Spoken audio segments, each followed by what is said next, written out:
What if we told you that the current political situation in West Africa is teetering on the brink of massive upheaval? West Africa, a region known for its rich culture, diverse ecosystems, and abundant natural resources, is currently in the grip of escalating political tensions.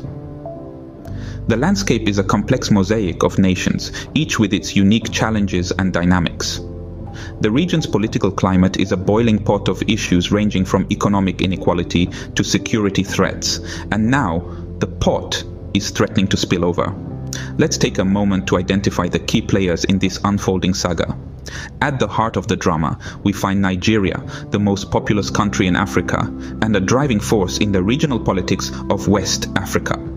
Nigeria's influence is so significant that it often sets the pace for the broader political climate in the region. Next, we have Mali, Burkina Faso, and Niger, three nations that have been struggling with political instability for some time now.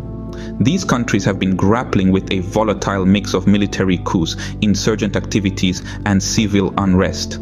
The political turbulence in these nations is not just a local issue. It has far-reaching implications for the entire region and beyond.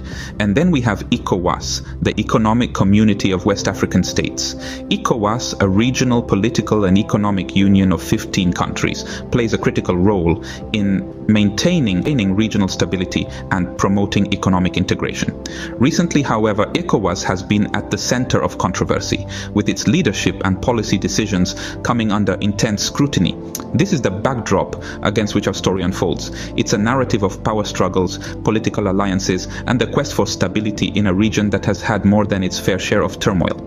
Now that we've set the stage, let's delve into the heart of the matter. At the center of this political whirlwind stands one man, Nigeria's President Tinubu, the current chairman of ECOWAS. As the chairman of the Economic Community of West African States, a position that carries significant influence, Tinubu's policies and ideologies have a ripple effect across the entire West African bloc. His alignment with Western interests has been a cornerstone of his leadership. However, this Western alignment has not been without its critics. Many within ECOWAS accuse Tinubu of prioritizing Western interests over those of the West African nations. They argue that this alignment has led to a dependency on the West, thereby undermining the sovereignty and self-determination of the member countries. The most vocal opposition to Tinubu's Western alignment has been the Juntas of Mali, Burkina Faso, and Niger. These nations, once stalwart members of ECOWAS, have found themselves at odds with Tinubu's vision for the bloc. The discord has grown so pronounced that it has led to a split, with these nations choosing to leave ECOWAS altogether. The growing discord within ECOWAS cannot be ignored. As he continues to navigate the complex political landscape of West Africa, balancing the interests of his nation, the bloc and the West will be a delicate dance. As Tinubu's influence grows, so does the discontent and opposition from certain quarters. Will this lead to further division within ECOWAS, or will it foster a dialogue that leads to a stronger, more united West Africa? Only time will tell. In response to Tinubu's Western alignment, the juntas of Mali, Burkina Faso, and Niger have taken a radical step. These nations, each with their own unique political and social landscapes, have responded in unity to what they perceive as a threat to their sovereignty. The military juntas, governing bodies primarily composed of high-ranking armed forces officials, have made the decision to sever ties with ECOWAS, the Economic Community of West African States.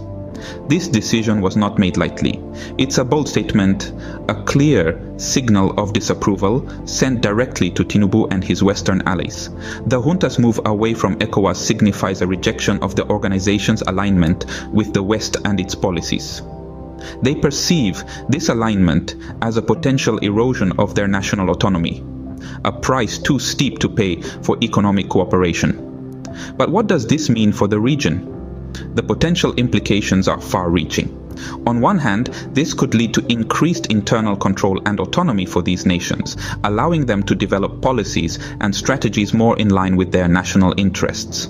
On the other hand, the departure of these nations from ECOWAS could create a power vacuum, leading to instability and potentially opening doors for external influences. Moreover, this move could potentially create a domino effect. Other nations within Ecowas might also start to question the organization's alignment and consider their own positions.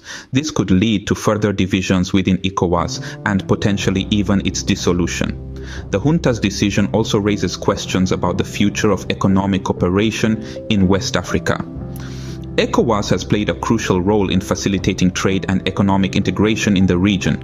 With the departure of these nations, the economic dynamics of West Africa are likely to change, with potential impacts on trade, investment, and development.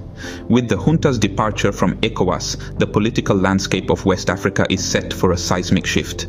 The coming months and years will reveal the true impact of this decision as the nations of Mali, Burkina Faso, and Niger chart their own paths forward.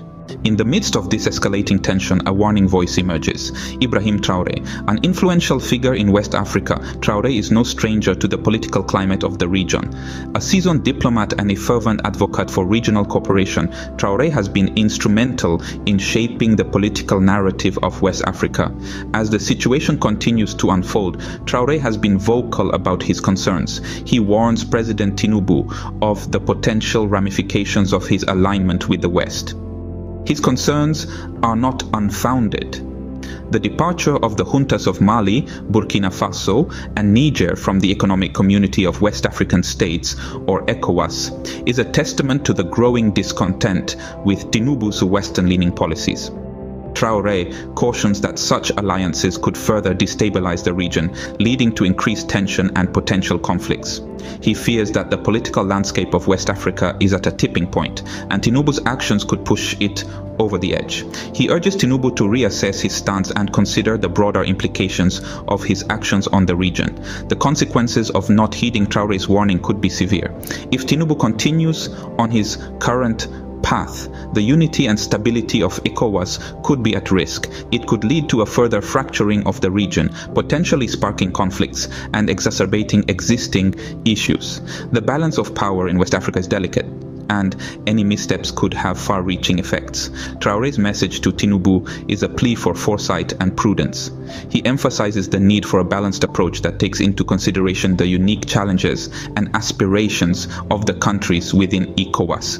He advocates for a leadership style that promotes unity and mutual respect, rather than one that may inadvertently sow seeds of discord. Traoré's warning is clear, but will Tinubu listen? Now, as we draw to a close, let's summarize the key points we've discussed today. Our journey started with an exploration of the political landscape in West Africa, a region marked by a rich tapestry of cultures, histories, and political ideologies.